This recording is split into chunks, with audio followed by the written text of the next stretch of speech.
The Guardian published a story from inside the Kremlin. People in Putin's own circle told the paper that the mood around the Russian president has fundamentally changed. And I want to read you one quote because I think it says quite a lot.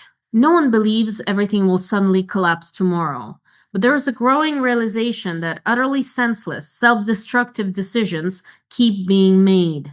People who once defended Putin no longer do. Any sense of the future has disappeared. I'm not quoting a Ukrainian official, and I'm not quoting a Western diplomat. That's a Russian businessman close to the Kremlin talking about Vladimir Putin. And here's one detail. According to The Guardian and Ukrainian intelligence, Putin has made it a priority to capture all of Donbass by the end of 2026. And his generals said, yes, sir, yes, sir, yes, sir. They've signed off to this crazy timeline. They almost certainly know that's a fantasy. So today I want to talk about something that doesn't get enough attention. Not whether Putin is winning or losing. Losing. But the fact that no one around him, no one including those generals, will tell him the truth. And why that makes Putin more dangerous, not less. But first, hit that like button and subscribe. I invite you to go deep on things that some people just glide by. So now let's talk about the 3 layers of lies Putin is being fed right now. On the battlefield, on the world stage, and inside his own country. Let's start with the war. This past weekend, Russia launched one of its largest bombardments of Kiev since the full-scale invasion began. 600 drones, 90 missiles, and for the 3rd time ever, Russia fired its Oreshnik, an intermediate-range ballistic missile designed to carry nuclear warheads. Russian state media celebrated. The Lavrov-Rubio phone call that followed was a show of strength. Russia formally told the United States to evacuate its diplomats from Kiev. The Russian Foreign Ministry promised, quote, systematic strikes on decision-making centers, end quote. Sounds terrifying. Except, according to the Institute of the Study of War, Russia likely launched 2 Oreshnik missiles that night. One of them malfunctioned and crashed onto Russian-occupied territory, 40 kilometers from their front line, where Russian troops are actually stationed. The second Oreshnik, it reached the Kiev region and it hit a garage. The Russian Defense Ministry said, in the plural, the Oreshniks had struck all designated targets. Up to $411 million to hit a garage and your own positions. Interesting. George W. Bush once said that he looked into Putin's eyes and saw his soul. John McCain said he looked into the same eyes and saw 3 letters, KGB. 25 years later, we know who was right. This is KGB logic. If you can't win, intimidate. If you can't deliver results, perform escalation. But this only works if the other side believes you're strong. And right now, everyone, except for Putin, can see the gap between what Russia claims and what Russia actually hits. Now let's talk about the second layer, what happened in Beijing. Putin visited Xi Jinping on May 19th and 20th. He arrived just days after Donald Trump, and if you watched Russian television, it was a triumph. 40 agreements signed, unlike the United States. Declaration of eternal friendship, unlike the United States. Photographs and no limits partnership reaffirmed. But let's look closer at those agreements, at those declarations. What was the substance?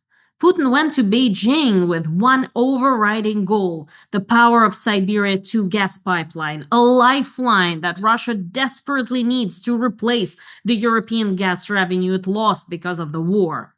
This was supposed to be the main deal. Xi Jinping didn't even mention it. Putin left Beijing without the deal. Kremlin spokesperson Peskov told reporters that some nuances remain to be ironed out. I have different word for it. China is keeping Russia on a leash. The partnership is real, but it tilts overwhelmingly in Beijing's favor, and everyone, except for Putin, can see it. And this brings us to the most revealing layer of all, what's happening inside Russia itself. A few weeks ago, Alexandra, a senior official in Putin's presidential administration, head of social analysis, gave a speech at a political forum.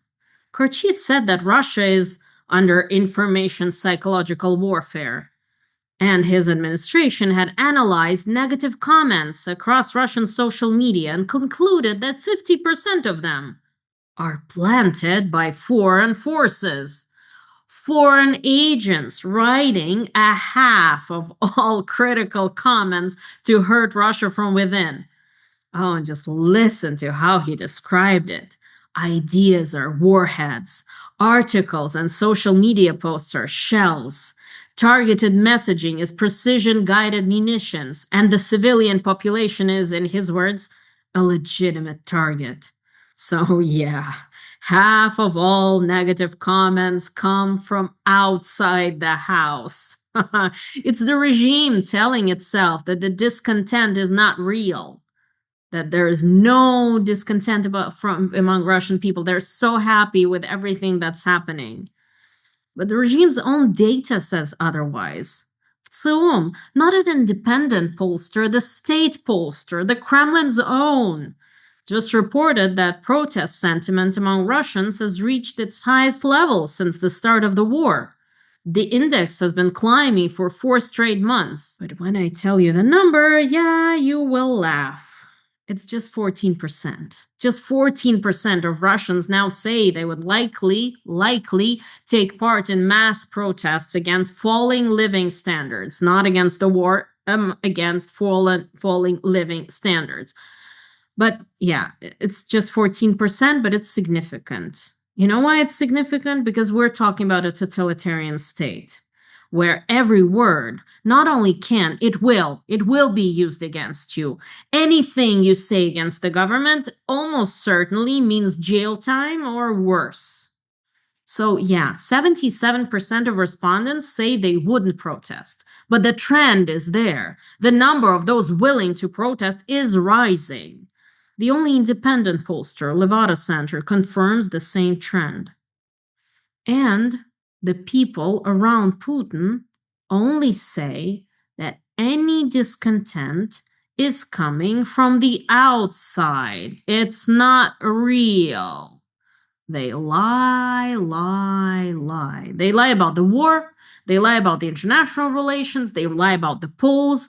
They tell Putin what he wants to hear. They paint the picture that he wants to see, because this is the system Putin built. And the system cannot stop lying, even when the lies are killing it. So just let me be very, very clear about what I'm not saying.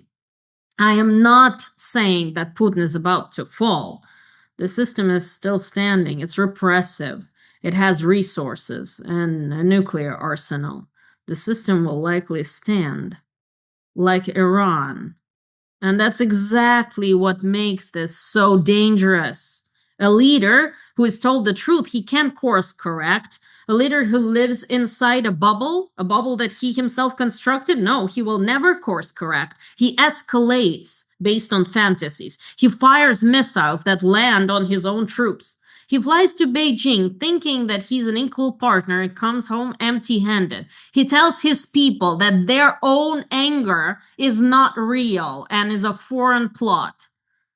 And people pay the price. First of all, Ukrainians, of course.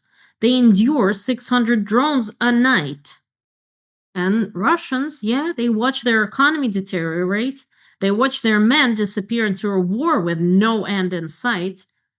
And every neighbor of Russia who watches and wonders what a misinformed man with a nuclear weapon will do next. Putin didn't just start a war he cannot win. He built a system that cannot tell him that he's losing. And this is quite dangerous. So let's follow Let's follow and see what's gonna be happening next. I'm Alexandra Filippenko. Hit that like button, and I'll see you next time.